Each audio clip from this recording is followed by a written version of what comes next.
everyone. I am Georgie. Hi, I'm Velma Antoinette. I'm John Ward. I'm Girlie Tangaro. My name is Mark. We prepare now about volleyball. But before that, let us know first what is volleyball. A volleyball is a sport played by two teams on playing court divided by a net.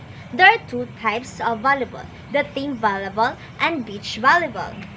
Volleyball was originally invented by William Morgan in 1985.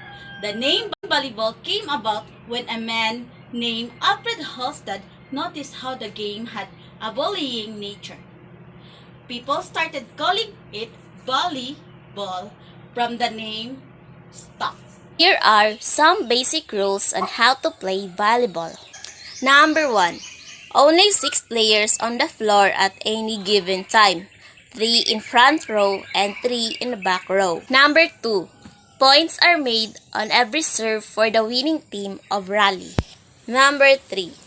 Players may not hit the ball twice in succession. Take note, a block is not considered a hit. Number 4. A ball hitting a boundary line is in. Number 5. 3-set matches are 2 sets to 25 points and a third set to 15. Each set must be won by 2 points. The winner is the first team to win 2 sets. Here are some violations of blocking volleyball.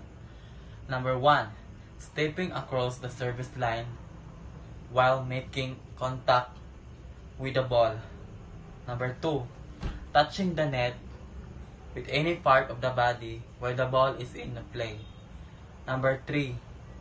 Blocking all coming from opponent's court and contracting the ball reaching over the net when your opponent has not used free contact and has a player there to make a play on the ball. Number 4. Crossing the court center line with any part of your body with exception of hand or foot. And last, serving out of rotation or out of order.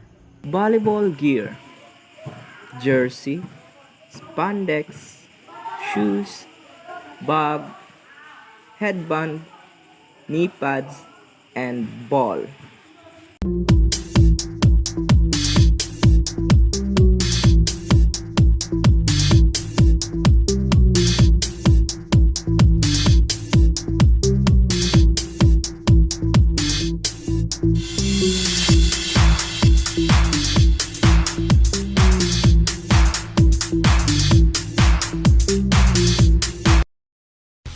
Serving. Our final fundamental skills is serving. How can you be a great volleyball player without knowing how to serve? There are a variety of ways on how to serve, but you most often see the underhand and overhand serves. Some of basic steps on how to serve a ball. Number 1. Start in an up and back stride with most of your weight on your back right foot. Number 2. The left hand holds the volleyball extended forward and in front of your right side. Number 3. The shoulder is forward and the right shoulder is back ready to draw back. Number 4. Toss the ball in front of your right side. Upper hand serving. Upper hand serving. Jump serve. Passing is simply getting the ball to someone else in your team after it's been served or hit over the net by opposing team. It's commonly true of as the most important skills in all of volleyball because your team can't return the ball without a solid volleyball pass. Forearm volleyball passes are often used to direct the ball in a controlled manner to a teammate, but overhead passing is another option. Step on how to pass a ball. First, movement to the ball by shuffling. Second, stop the movement. Third, remember to keep the basic position, balance low. Fourth, keeping the ball in front of your body if possible. Also, other techniques exist. Fifth, place the platform under the ball and direct it toward the sitter. And 6. No swinging with arms, no need to push heavily with legs. Sitter. The setter has the most important position on the team, and it's often the team leader for this reason. It's their job to make it easy for a teammate to get the ball over the volleyball net, preferably with a spike that the other team can't return. The sitting motion gets the ball hanging in the air ready to be spiked by another teammate with force. Steps on how to set. Step 1. Positioning. Get under the ball in plenty of time and square your feet and shoulders to your target. Put your right foot slightly ahead of your left and keep knees slightly bent. Step 2. Footwork. Please wait on left back foot and transfer weight to right. Forward foot at contact.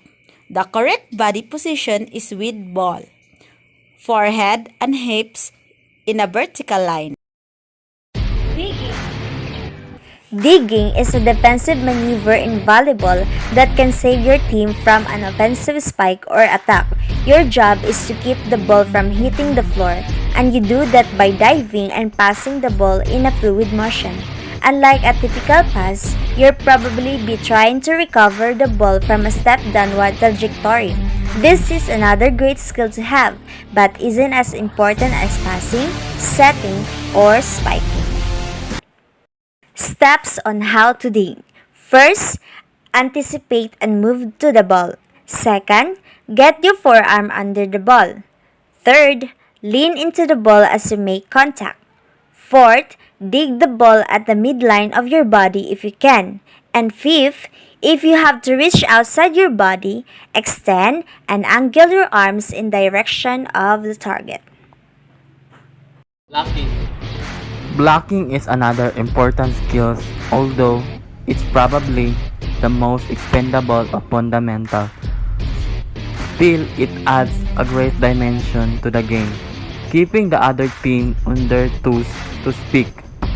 By timing it right, you can jump and deflect or block the opponent's attack before it even crosses the volleyball net, which can take them by surprise and give your team an easy point.